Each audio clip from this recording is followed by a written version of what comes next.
কেন দেবশিল্পী বলা হয় বিশ্বকর্মাকে? কেন বিশ্বকর্মার বাহন হাতি? ব্রহ্মার নাভিমূল থেকে জন্ম নিয়েছিলেন বিশ্বকর্মা। পুরাণ মতে তিনি সর্বদর্শী ও সর্বজ্ঞ। দেবতাদের প্রাসাদ নির্মাণ করেছিলেন তিনি। ভগবান শ্রীকৃষ্ণের রাজধানী পবিত্র দ্বারকানগরী, পুরীর বিখ্যাত জগন্নাথ মূর্তি, রামায়ণে বর্ণিত লঙ্কানগরী, পাণ্ডবদের মায়াসভা, এমনকি ব্রহ্মার পুষ্পকরথ নির্মাণ করেছিলেন দেবতা বিশ্বকর্মা। বিশ্বের সমস্ত কর্মের সম্পাদক তিনি, সব ধরনের শিল্পের প্রকাশক। শিল্পবিদ্যায় একচ্ছত্র অধিকার রয়েছে তার, তাই তিনি দেবতাদের শিল্পী বা দেবশিল্পী নামে পরিচিত। দেবতা বিশ্বকর্মার আবির্ভাব নিয়ে পুরাণে নানান কাহিনী বর্ণিত আছে। ভাদ্র মাসের সংক্রান্তি তিথিকে বলা হয় কন্যা সংক্রান্তি।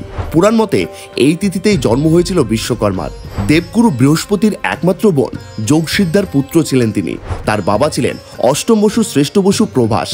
আবার ব্রহ্ম বৈবত্র পুরাণ অনুসারে প্রজাপতি ব্রহ্মার নাভিকোষ থেকে উৎপত্তি হয়েছিল বিশ্বকর্মার। এছাড়া আরেকটি মত বলছে বিশ্বকর্মা ও তার স্ত্রী ঘৃতাচি দুজনেই এই পৃথিবীতে জন্মগ্রহণ করেছিলেন সাপভ্রষ্ট হয়ে। কালক্রমে বিশ্বকর্মা বাস্তুশিল্পের রূপ পান। দেবকুলের গুরুত্বপূর্ণ দেবতা বিশ্বকর্মা। তিনি চতুর্ভুজা। তার 4টি হাতের এক হাতে শোভা পায় দাড়িপাল্লা, অন্য হাতে থেকে হাতুড়ি। দাড়িপাল্লা হলো জ্ঞান ও কর্মের প্রতীক, আর হাতুড়ি হলো নির্মাণের প্রতীক।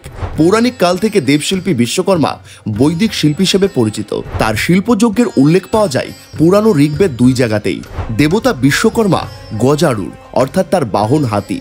পুরাণের কাহিনী অনুসারে বলা যায় বিশ্বকর্মা ছিলেন মহাবীর। তিনি ছিলেন বিশাল ক্ষমতাশালী, তাই তাকে যে বহন করবে, অর্থাৎ তার বাহনকেও হতে হবে বিরাট ক্ষমতাশালী ও শক্তিশালী।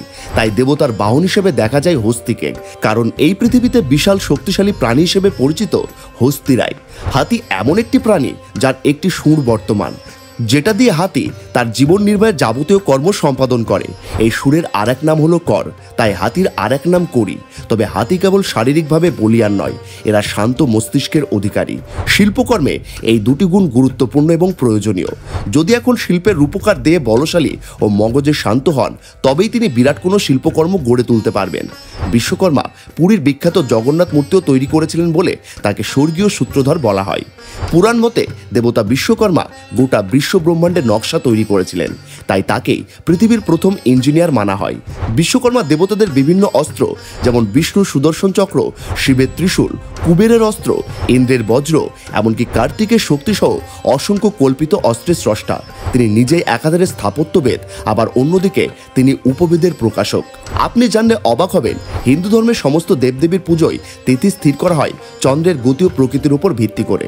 একমাত্র দেবশিল্পী বিশ্বকর্মার পুজোর তিথি স্থির করা হয় সূর্যের গতি ও প্রকৃতির উপর নির্ভর করে।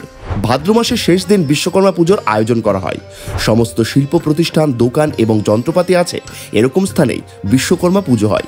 ভক্তেরা বিশ্বাস করেন বিশ্বকর্মা পুজোর দিন কোনো শিল্পকর্ম করা অশুভ, তাই কারিগরেরা বিশ্বকর্মা পুজোর দিন সমস্ত যন্ত্রপাতি দেবতার নামে সমর্পণ করেন এবং এগুলি ব্যবহার থেকে বিরত থাকেন। এদিন আকাশে উড়ে রং বেরঙের ঘুড়ি। আয়োজন করা হয় রান্না পুজো বা অরন্ধন পুজো।